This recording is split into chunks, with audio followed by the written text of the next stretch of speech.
Raġel li fl-eqqel tax-xemx kien għaddej b'ħidmietu fuq sit tal-kostruzzjoni fil-Gżira spiċċa tilef ħajtu wara li ċediet il-gallerija. Il-każ seħħ l-ħabta tas-sija ta' wara nofsinhar fi triq ix-xatt il-Gżira. Persuni li kienu nsertaw fil-viċinanzi spjegaw ma' One News kif dak il-ħin raw daħna kbira u semgħu ħoss kbir li kien segwit mill-ajjat tan-nies.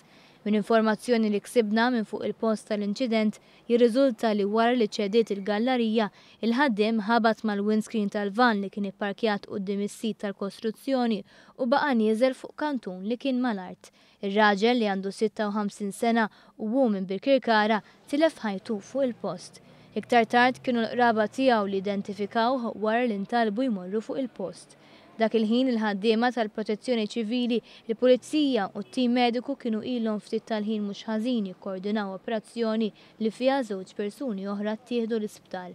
Dawn il-ħaddiema huma raġel ta' 62 sena minn Birkirkara u ieħor 44 sena minn San Ġwan.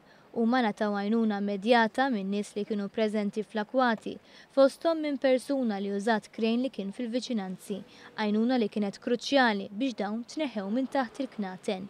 F'Mater Dei l-anzjan kien iċċertifikat fil-periklu tal-mewt filwaqt li r-raġel minn San Ġwan sofra ġrieħi ħfief.